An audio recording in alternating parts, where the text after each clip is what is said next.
that's not a bad thing to do. So I do this to some people. Diaphragm problem. Anyway, it's a dome-shaped muscle. When the muscle contracts, it flattens, and it's sort of attached, not directly, but through some membranes attached to your lungs. And so when that flattens, it makes more space in your lungs, which then makes a vacuum, draws air into the lungs. So you actually don't have to do too much to breathe. And actually, if you're really out of air, like if you really are out of air and you just open your mouth, the air will go in, the amount of air you know. A lot of people overbreathe. We're going to talk a lot today about overbreathing. Like when you're belting, one of the big reasons that people have a voice that cracks when they're belting is because they have too much air, so they have too much air pressure, and it blows the vocal folds apart. Whereas if you make everybody blow out all the air and then have almost no air and then belt without taking a breath, they can usually belt a little bit better. So a lot of times people breathe too much. I think even singers breathe too much. Like you don't always have to fill up all the tank because there's some problems with that. But anyway, that's how everything works. So normally you just engage that diaphragm and it'll expand down, and then you just relax and it contracts to the normal space that it should go. A lot of times people will use their muscles to push it. So when we hold our breath, like if you're gonna hold your breath here, or when you're trying not to let all the air out here when you're trying to sing a long phrase, you're gonna involve these intercostal muscles, which are costal is the word for rib, and so intercostal goes between the ribs. So there's internal intercostals, the ones on the inside, and there's external, they go in opposite directions. And the internals help you with forced expiration, like if you're trying to go, like push the air out with this, and then when you're trying to inhale, that's the external intercostals. They're the opposite of the word. So those are muscles that you use. Those are, by the way, the muscles that you eat when you eat barbecue ribs are intercostal muscles. Now you'll never eat them again, I hope. So that's how breathing works. And then, women and men breathe a little bit differently. Men breathe more like a bucket handle, so it's like the ribs kind of like just fall in position and then they come up in position, but it's like the handle of a bucket. And they describe women's breathing as more like a pump handle, so like the handle goes up because like the placement of the sternum changes a little bit. There's also some different in women's breathing. They tend to have smaller lung capacity and also narrower airways, which makes it a little bit more air resistance. So there are some differences there. So we're going to start with just a little breathing exercise to notice. With any of these breathing exercises, I just want to make sure some people have problems breathing. So if you feel if you feel nervous about doing something, or you're really feeling breathless or something, don't feel there's nothing that we're doing today that's about pushing yourself to be like, we're not going to do a maximum breath hold. There are times when that's appropriate, but I'm not going to do that in this. So just stop and just return to breathing normally if you want, okay? If you are in poor health, if you have something like fibromyalgia or like a severe asthma problem, or if you're pregnant, particularly in the first trimester, or if you have like a panic anxiety disorder, just be aware. I'm going to tell you which of them are the more gentle exercises, and then the last few exercises are do a little bit more with like holding your breath. If you don't want to do those, don't do those. So just you can just pay attention. You'll still learn something from the workshop. So just listen to what's going on. We're just going to start at first with a little mindfulness exercise, and the mindfulness originally comes from Buddhist practice. So in Buddhist spiritual practice, you can have a belief in Buddha or not, but there's also a set of practices that are mainly like meditation and breathing practices that who cares if you believe in Buddha, you can still do these breathing things. So that's what that group comes from. I just don't want people to think I'm trying to make them Buddha. I'm not a Buddhist, but I do these breathing practices, so I'm not trying to proselytize a religion that I'm not a part of. Okay, so with mindfulness, with the breathing, this kind of breath-focused mindfulness practice, all you do is just think about what your breath is doing, you know? And so when we think about the anatomy, we just think what happens when we breathe in. And it's not about changing anything, but just notice what happens when the air comes in and then when it goes out.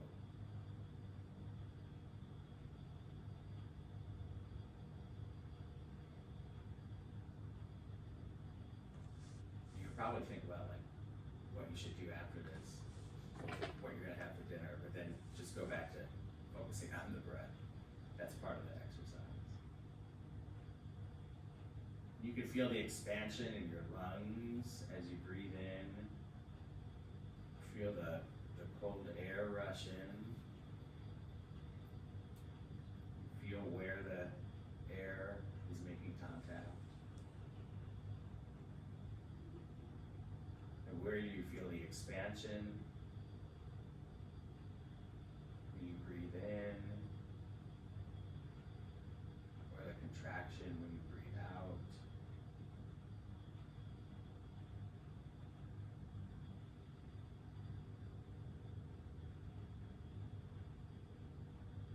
Notice what happens at the end of your breath.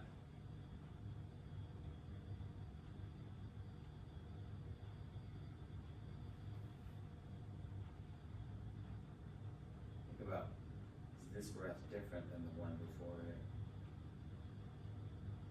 Don't think too much, just notice.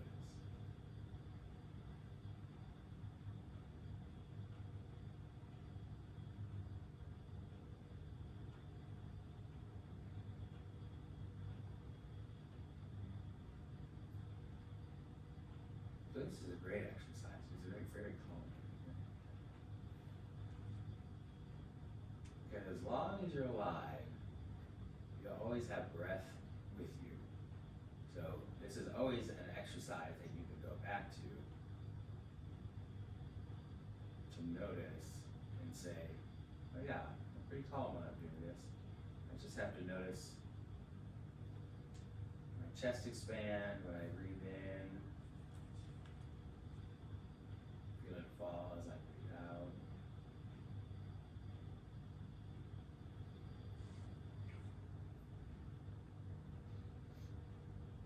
And again, if you have a thought that comes in, just sort of knock it away and say, I'm going to pay attention to my breath.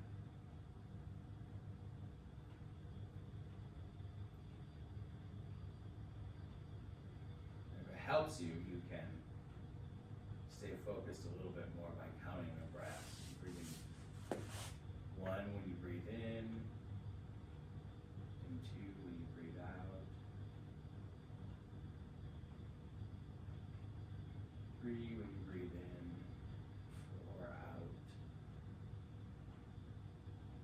Maybe just count up all the way to 10 and then start over.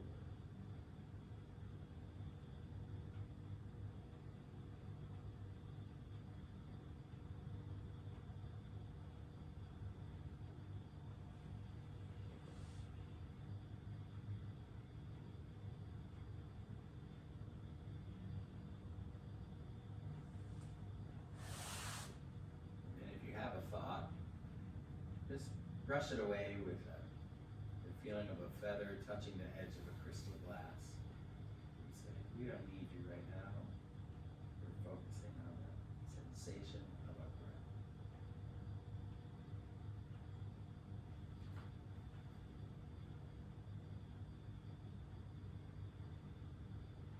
And then whenever you're ready, you just open your eyes and feel you're breathing normally.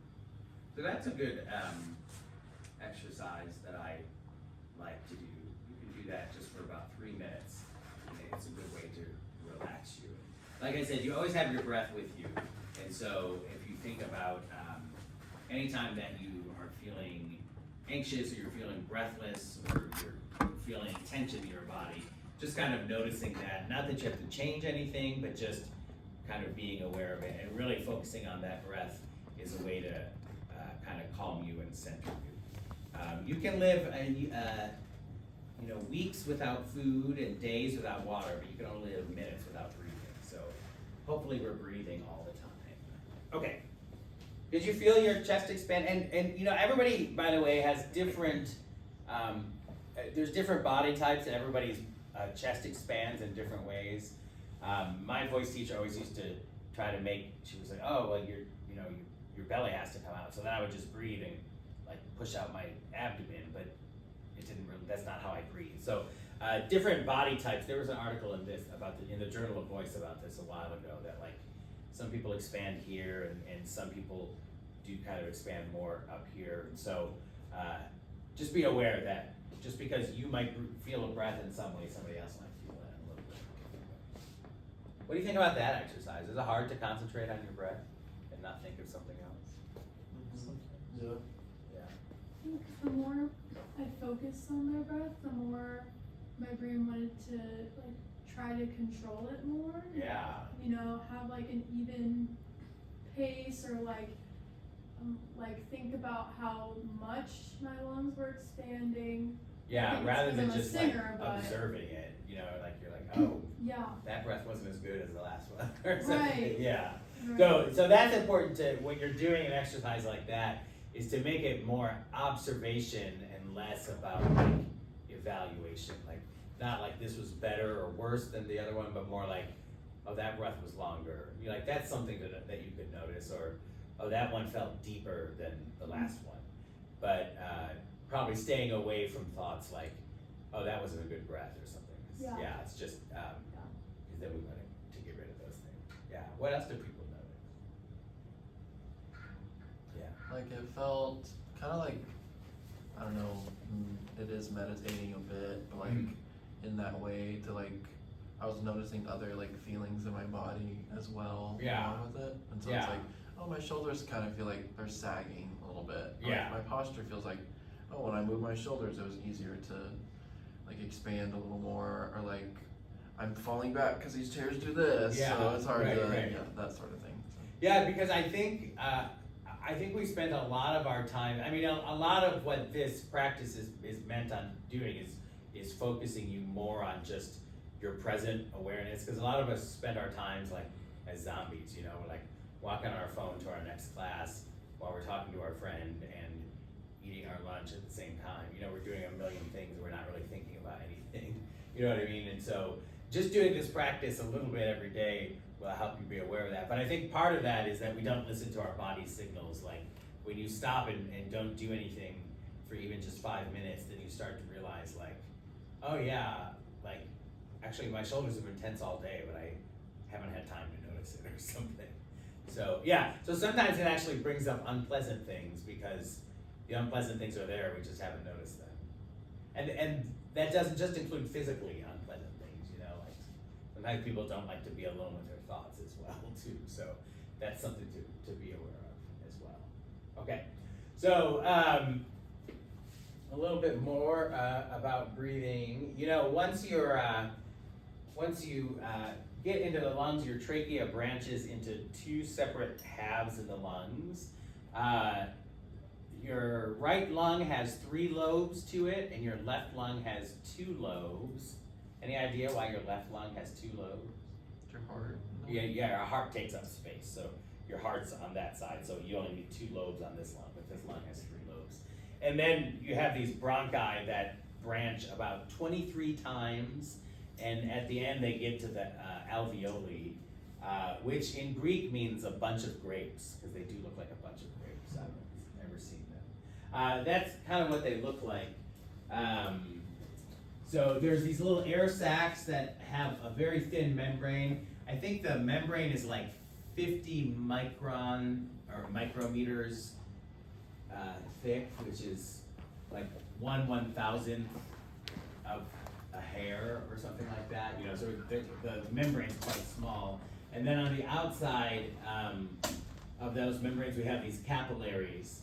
And so when the when the air touches those capillaries, it's so thin that the gas exchanges. And so it brings in oxygen from the air, and then it expels carbon dioxide. Interestingly enough, though, most people think like it's like a situation where it's like oxygen good, carbon dioxide bad, and you bring in the oxygen, you take out the carbon dioxide. But it's actually more complicated than that. The carbon dioxide is not really expelled much into the air. We only get rid of about 15% of the carbon dioxide, and almost all the carbon dioxide that we expel is produced from our own cells. So it's not like we take it from the air or anything. But we only get rid of about 15% of it. So carbon dioxide is very important in regulating your the pH of your blood, and it also is the thing that signals your brain to breathe. So your brain doesn't tell you to breathe because you have low oxygen. Your brain tells you to breathe because you have receptors that tell it that it has enough carbon dioxide that it should breathe. Okay. So and oxygen binds with hemoglobin, which is the molecule in your blood that makes it red. It's called heme, and it's got this thing called hemoglobin. And so like it's really efficient at carrying oxygen, and attaches just like 6 oxygen molecules to it and takes it to the blood. But when you start to breathe, when you have too much oxygen and not enough carbon dioxide because you're taking too deep of a breath, it messes up your blood pH, which changes the constriction, and actually the hemoglobin doesn't want to give up the oxygen at that point because it thinks you're panicking, so it holds on to it. So as a lot of people are actually end up hyperventilating.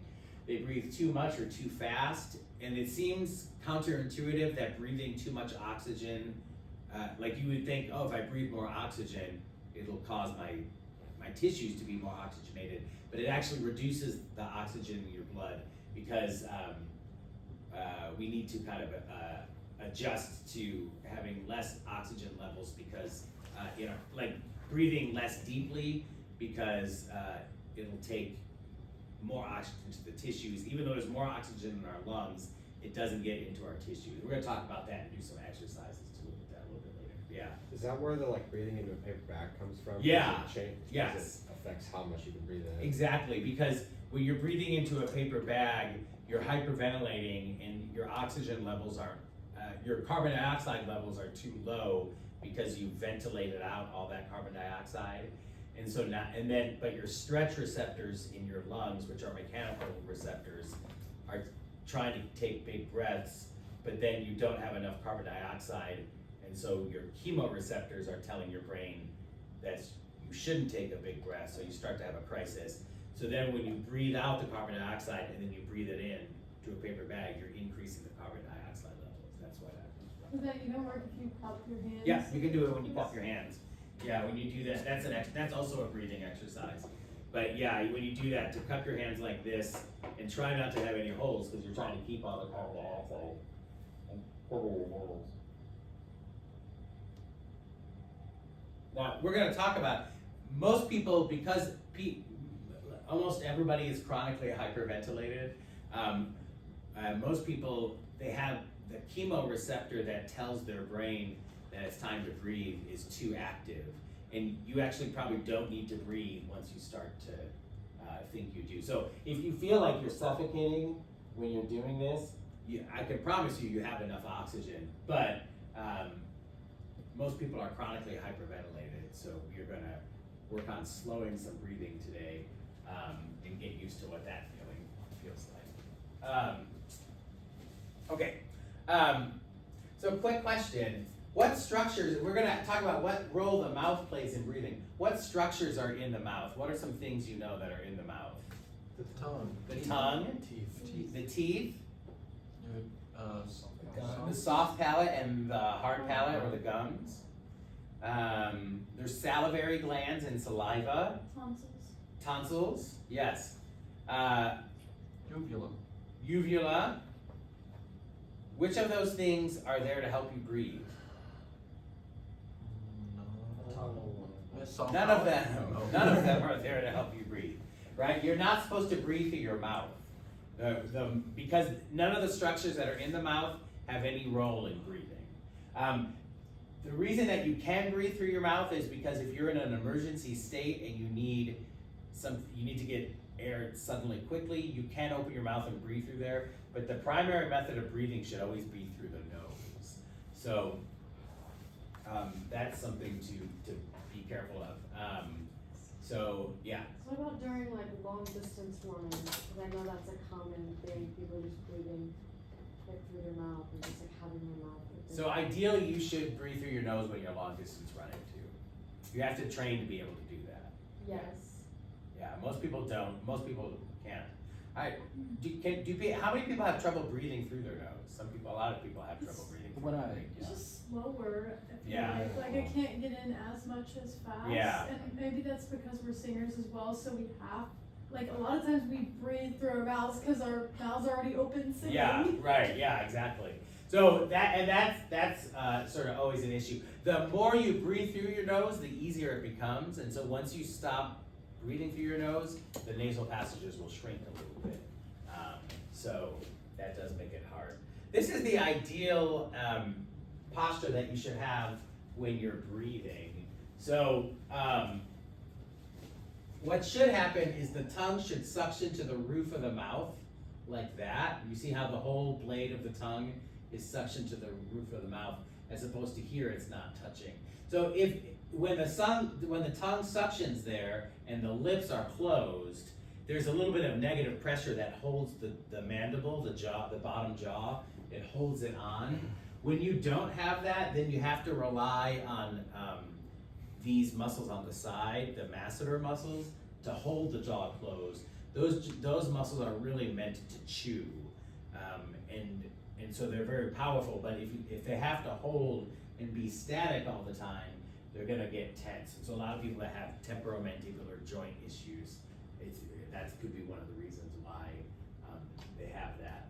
So so ideally, people having lips closed with the mouth suction like that, and then have the teeth slightly apart. Because I find that if people have their teeth touching in their jaw, then they're like squeezing together. So what I often do for this is just tell people to swallow and then to not open your mouth after you swallow. So try that.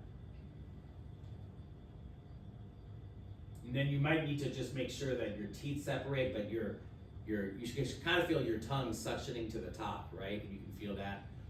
Okay, so that's your ideal position.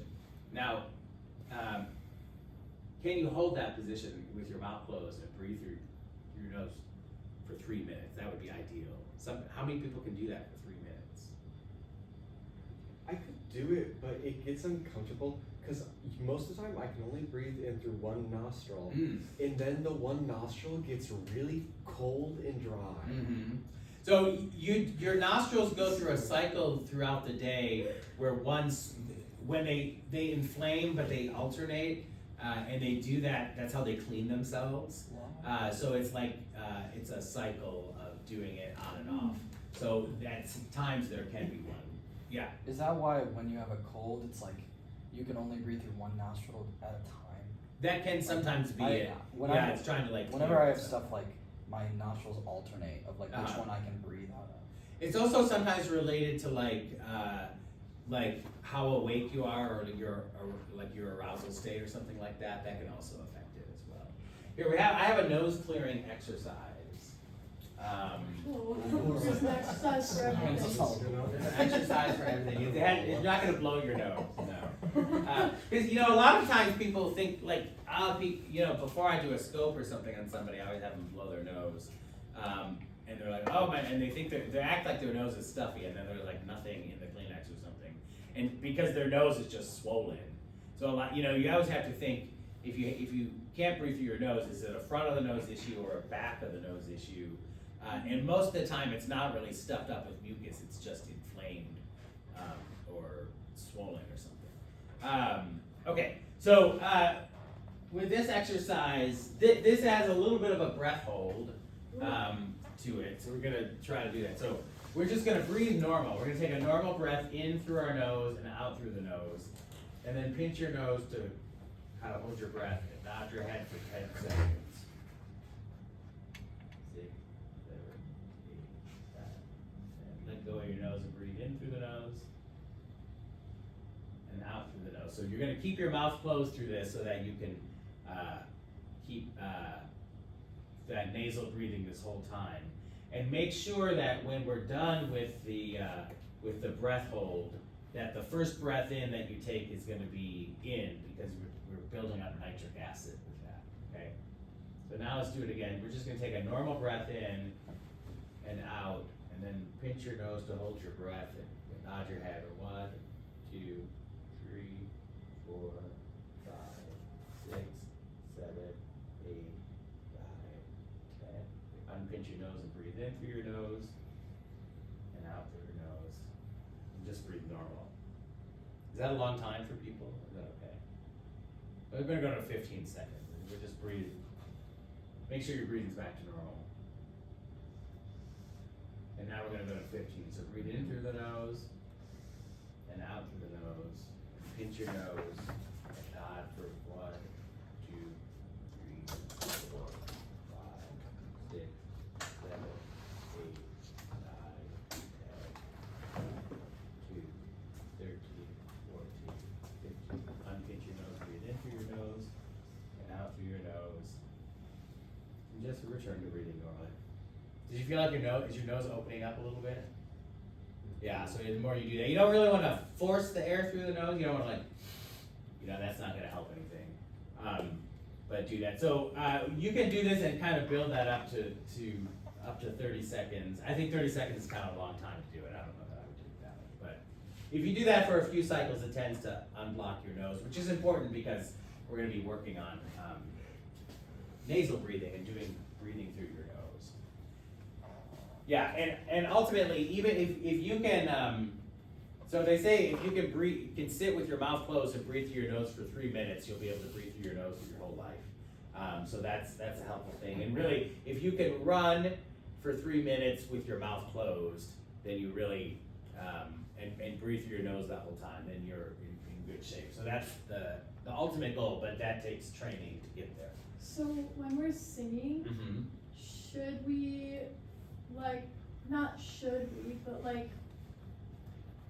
is it ideal, I guess, to have the mouth closed when you breathe? I think it's ideal because when you breathe through your nose, it humidifies it and it cleans the air and it gets it to be the right temperature. So the air that gets in is of better quality. And also breathing through the nose tends to reinforce diaphragmatic breathing, and breathing through the mouth tends to enforce an upper chest breathing. So if I breathe like that, I'm gonna sing kind of, I'm gonna sing more shallow as opposed to if I breathe like that. Now you can breathe through your nose and breathe diaphragmatically too, if you train it like that, but it's just more, it'll be more automatic if they breathe through the nose and do that. But you can't always do that, you know what I mean? But ideally, breathing through the nose would be the best option. Yeah. And it's better for your vocal cords because then the air is more humidified, so they don't dry out as much. A lot of times, if people who wake up with dry mouth, if you wake up with a dry mouth in the morning, it's probably because you slept with your mouth open all night. It's not closed or whatever. Okay, so we were talking a little bit about different types of signaling to the brain. So there are stretch receptors in your lungs that will be able to say, as they attach to the ribs and say, okay, I feel the lungs stretching this much. So that's a mechanical receptor. And so those will sometimes tell your brain stem how much is breathing. And we also talk about, there's a chemical receptor. So in your aorta over your heart and in your carotid arteries up here, there's receptors that monitor how much CO2, I put oxygen levels, but I should have put carbon dioxide levels. Because carbon dioxide is the chemical in the blood that signals your brainstem that it's time to breathe.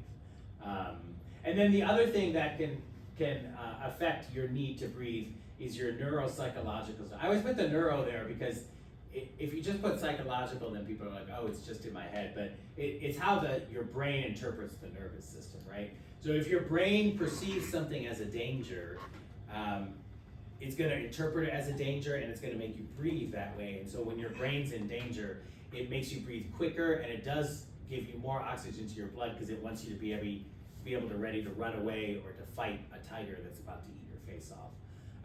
And so whether that danger is an actual tiger that's about to attack you, or it's like a memory of how somebody was mean to you in the 3rd grade, but your brain is interpreting that as a threat, it doesn't really matter. So is it neurological or psychological? It doesn't really matter because it can affect your breathing either way. So, and obviously people that are more anxious or people that are worried are gonna breathe quicker than a lot of other people, okay? And then, so here's another breathing exercise, and this is a good way to kind of monitor how much that you'll start to get a feeling for how much the chemical signal of your brain is kind of overworked. I guarantee you, this is a very gentle exercise, so anybody can do this. There's plenty of air in your lungs. We're only gonna hold our breath for about 3 seconds to start. But at some point at the beginning, your brain is gonna tell you that you don't have enough air. But you do, because most people's carbon dioxide sensors are a little off, and that's what this is trying to get to. Okay, do we wanna just sit up straight, take a normal breath in through our nose, and out through our nose, and pinch your nose, and just hold your breath for 3, 2, 1, and unpinch your nose and breathe in through your nose, and out through your nose. Just let your breathing return to normal. Okay, we'll do this again. We'll breathe in through the nose, and out through the nose. Pinch your nose to hold your breath, and hold it for 3, 2, 1, and unpinch your nose, breathe in through your nose, and out through your nose. No one felt oxygen starved there. 3 seconds, okay. Just keep breathing normally. The next thing we'll do, we'll go up to 5 seconds. Okay, let's go up to 5 seconds. Okay, so breathe in through your nose, and out through your nose, and pinch your nose, and hold it for 5, 4, 3, 2, 1, and let go of your nose. Breathe in through your nose, and breathe out through your nose, and just return to that for a little bit. Okay. So this is a great exercise just to kind of help see where, how much your breathing can go, and where it starts to feel like you have some what we call breath hunger, or air hunger. So let's do it again. We're gonna hold it for 7 seconds this time. Breathe in through the nose and out through the nose, and pinch your nose and hold it for 7, 6, 5, 4, 3, 2, 1, and let go and breathe in through your nose and out through the nose. Did anybody feel like they were had to take a breath real bad or anything like that? No? Okay. Let's go to 9 seconds, but let's just keep breathing normal for a little bit. Are you expelling all your air before you? No, you don't have, but it should be at the end of the exhale, but you don't have to push it all out or anything. It's all very gentle breathing, just normal breathing. Okay.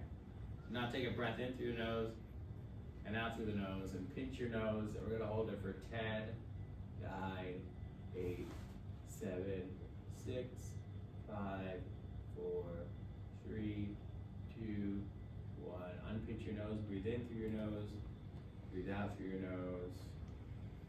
In through your nose, out through your nose. Just breathe normally now. Yeah. So this is a really good exercise for people that have breathing problems, or people that are starting to have the onset of asthma symptoms, because a lot of times that's because they don't really have enough carbon dioxide and they're starting to hyperventilate. So this will help to gather carbon dioxide into their lungs and build up those reserves a little bit more. Because when the carbon dioxide is off, then the blood pH is off, and hemoglobin doesn't hold on to oxygen the same way. It's also important to point out that there's a lot of differences in women. particularly during the monthly cycle, there are certain hormones that affect that. So we're going to talk about that in a little bit. We talked about how the narrower airway in women can lead to resistance, and they often have a reduced lung volume. But as you go, so the typical period, and not everybody fits this, obviously. This is, by the way, I understand the height of mansplaining that I'm explaining to you. Some women here what a period is. Right? I'm acknowledging that while I go through it. But it's typically a 28-day cycle. So day 1 of the hemorrhaging is considered the first day, and then it goes to day 28. And so if you notice the hormone progesterone, which is that orange line, the progesterone really affects breathing pretty significantly. And there's some research that shows that symptoms that are considered PMS symptoms are actually more related to breathing and hyperventilation problems breathing, and that might actually be related to progesterone, but we're not totally sure about that yet. Also, changes in the tissue can affect the pliability of the diaphragm, which makes breathing a little bit harder, and then just the swelling of all the tissues in the body, including the airway, can change. So that is most likely to happen during days 22 through 28 of the period, which is the middle of the ovulation cycle and then into the luteal phase. So you see as the progesterone grows, it'll start to grow here in the middle of the ovulation phase and then peaks at the beginning. So usually right around 22 days to the end is when it's worse. So if you have any singers in your choir or any female students, sometimes they're just not going to breathe as well. It doesn't mean they're having a crisis. It just means that, probably 1 week out of the month, that's probably, they have to get used to singing that way. Okay, we're going to do a few other little breath things. This is holding your breath a little. It's not really holding your breath long. It's just seeing how long you can hold your breath. Okay, so this thing is called the controlled pause. Okay, and the idea is you're going to breathe in and breathe out and hold your breath, just a normal breath in and out, and then hold your breath for as long as you can until you feel you need to start to breathe, right? It's the first impulse to breathe. But the breath that you take right after that should be the same as the breath before it, right? So if you hold it 30 seconds to be a hero, and then your next breath is like that's not the game we're playing, right? This game is the breath that you have immediately after this pause should be just like the one just before it, okay? And so some people describe it as like when you have the first definite desire to breathe or the twitch of the diaphragm. Once you do it, you might in the first 5 seconds feel like you have to breathe right away, and it's just because you feel like you're holding your breath, and that's the psychological. It's not 5 seconds. I mean, if you had like a trach or something, I would be like, okay, maybe it's 5 seconds, but it's longer than 5 seconds. So when we first do it, that first 5 seconds might just be annoying. I wonder if I could, let me see, how should I time this? Oh, let's do it this way. I'm going to set a timer for a certain thing. So why don't we all just here's what we'll do. We'll all take a breath in and out, and then when I finish, then we'll all hold our breath and take a breath in and out and see if that breath is a lot like the one before it or too much heavier. Okay, and then we'll see is our thing above that or below that. Okay, so make sure that we're just breathing normally. I put both feet on the ground so we have a good posture, right? And you're breathing normally. You've returned from our previous forays into breathing. Okay, so let's breathe in and then breathe out and pinch your nose.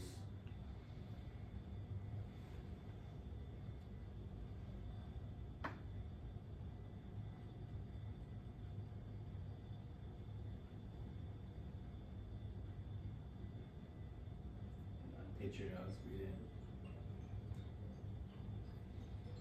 All right, how'd you do? Was your next breath okay? You didn't feel too tense? Okay, that was about 15 seconds, okay? So this is what we call the controlled pause. How long you can hold your breath until you feel like that definite urge to breathe. Do you everybody feel at the very beginning it feels like you want to breathe right away because you're just used to breathing more than that? So that was a 15-second controlled pause. Ideally, what we want to try to do is a controlled pause of 20 seconds. Any controlled pause below 20 seconds, people tend to feel a variety of symptoms. It could be like fatigue, or different amount of experience of pain, some psychological conditions like increased anxiety if that controlled pause is less. So, but it's also important to remember that this controlled pause is just a number. It's not like the goal of anything, so you don't really have to worry too much about it. So, okay, that's the control pause. So, my control pause is a little bit less than that. It's about 12 seconds, I think. But this is a good general measure of how good your respiratory function is. So now we're going to do another exercise. This exercise is a little bit worse, but this is a great way to improve your respiratory function, and it's going to involve holding your breath a little bit longer. So this is called breathe light. This is a breathe light exercise. Okay. And we'll take breaks and stuff like this, but the main thing I want you to do to start off with is to just take a short breath in through your nose, but it's going to be about 75% the size of your normal inhalation. So not so much of a breath. You can also think of it as slowing down the speed of air when it comes in. So slower air as it goes in your nostrils.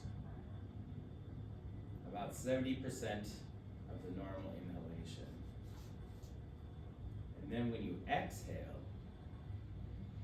you're not going to push the air out, you're just going to relax your diaphragm, let everything relax, and let that air all go out.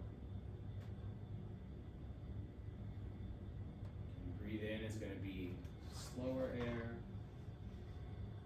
and then as you breathe out, it's just going to let everything relax. You might feel a little bit of air hunger, which is kind of the point. Make sure you're sitting up straight. It's not easy on these chairs. You might need to go up this chair. Okay.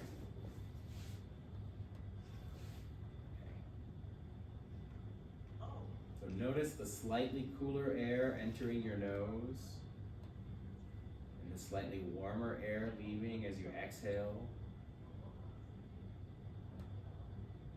You can look down and observe your breathing. Can you see it?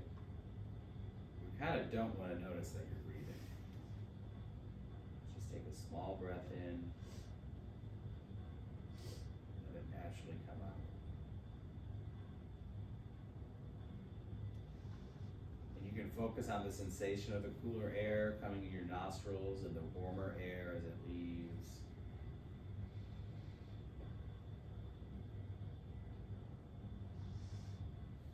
You can concentrate on your breathing and use this as a measure of your focus. So how long can you stay aware of your breath before your mind starts to wander?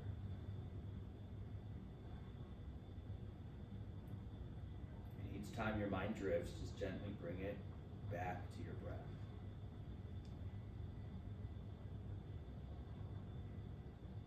Keep feeling the slightly cooler air entering and the warmer air leaving the nostrils. Now, I'd like you to soften your breathing as it enters and leaves your nostrils. You're making that shorter breath, about 75% of what you normally would. Your exhale's just slow and gentle and relaxed. When you breathe in, do it gently through your nose. And exhale, focus on relaxing your body and letting the air leave effortlessly. And imagine that you're breathing so lightly that the fine hairs inside of your nose remain still.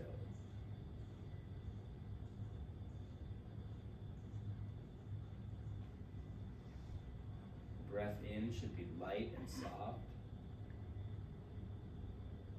And as you breathe out, let a wave of relaxation flow through your body.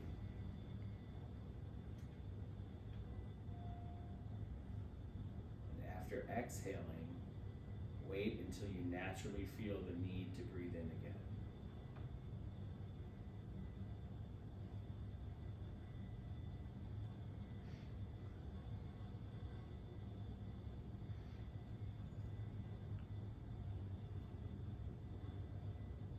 When you do, take another short, gentle breath in slowly. And at the top of that breath, allow it to flow out gently and without force. Keep focusing on softening your breathing so you're taking in less air than you normally would. Try not to tense your muscles or hold your breath. Just relax and soften your breath.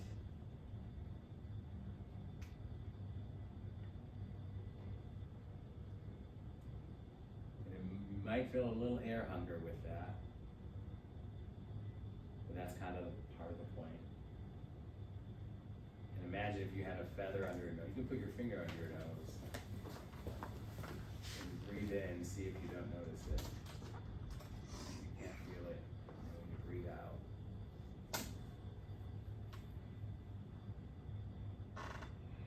and then don't breathe in until you need to again.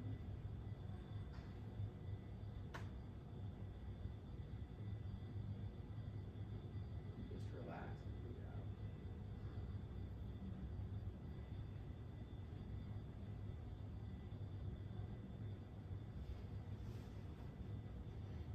The goal of this exercise is to create a sensation where you'd like to take in just a little more air, a tolerable feeling of air hunger.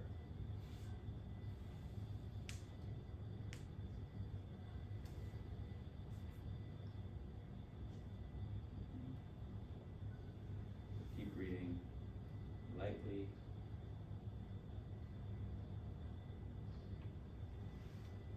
So the increase in carbon dioxide in your blood will help open up the blood vessels and improve your circulation and give more oxygen to your brain and your tissues. But it's counterintuitive because you're breathing less. But because you have more carbon dioxide, it actually makes the breathing more efficient.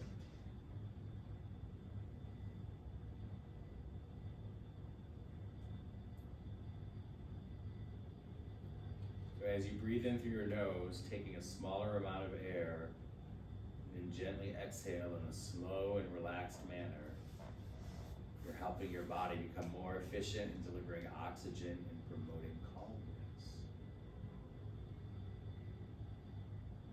Okay, let's just return back to normal breathing.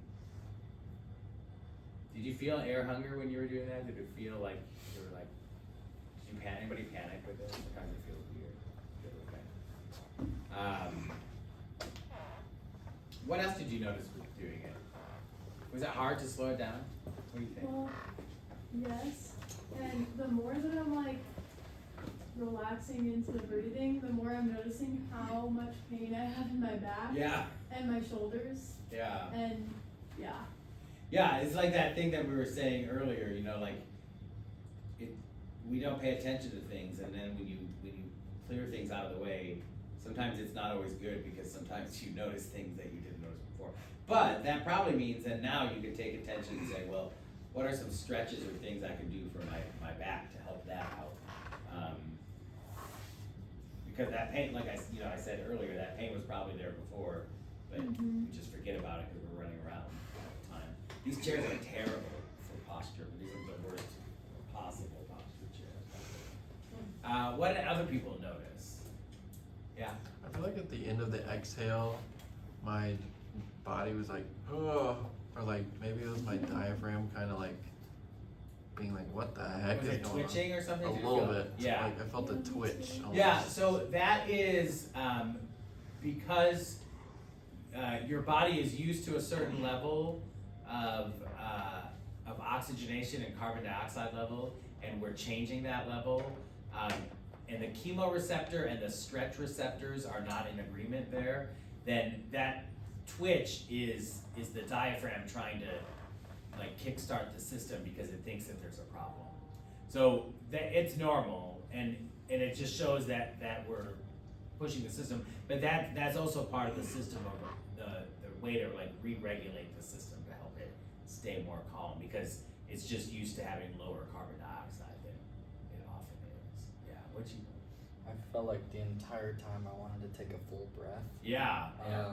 But I couldn't, so I didn't. But I feel like when I exhaled and I waited sometimes to breathe again and repeat, I immediately wanted to inhale, but I had to keep myself Yeah. from doing that.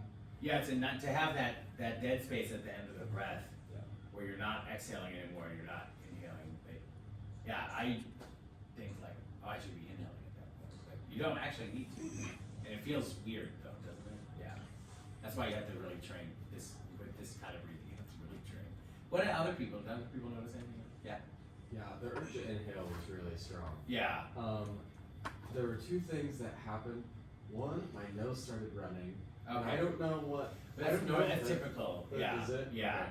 It was that, and then after I had been doing it for a little while, once I would breathe out, my heart wouldn't beat faster, but it's like it beat bigger, and I could feel my heartbeat from like my hips to like the crown of my head. Oh, really? It was really strange. No. So this one of the things that will be affected by this is the vagus nerve. This affects the vagus nerve, the carbon dioxide levels specifically, and which affects the heart rate as well. It can affect the heart.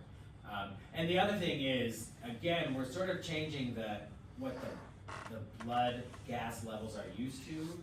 And so sometimes when you first do it, your heart's like, ugh. That's why I said this is not an exercise to do if you are not in good health, because it does sometimes cause your heart to do it because it's trying to adjust. Because it's probably sensing, oh, I have more carbon dioxide than I usually do. I must not be breathing enough, so it's gonna try to pump more blood through it. Yeah, and that's just part of it. So normally when people are doing this kind of breathing practice, and some people try this.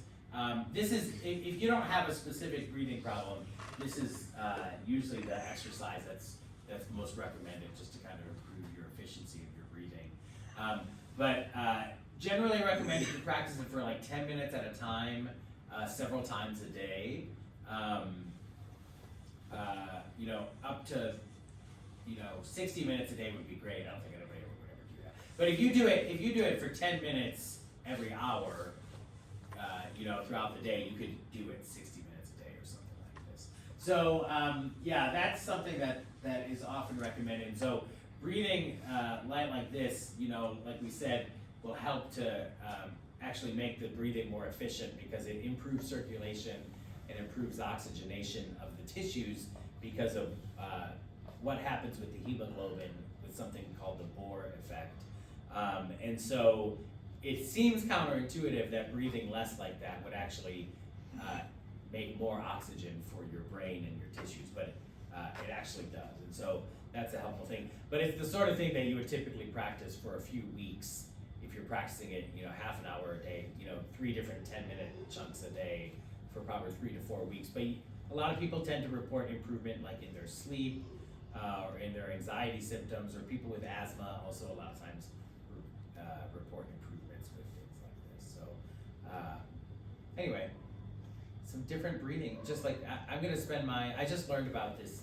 I just took a course in this breathing technique. It's started by a Russian physician named Buteyko in like the mid-50s, in the 70s of last century. So anyway, but a lot of people do it and are training to do it. So I thought I'd share it with you. I'm going to spend my Christmas break practicing it.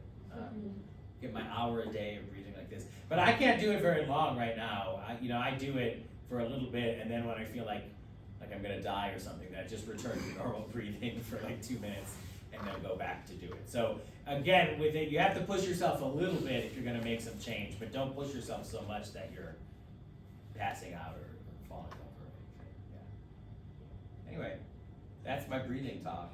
Yay! Thank you. Thank you so much. Cool. That was great. It was so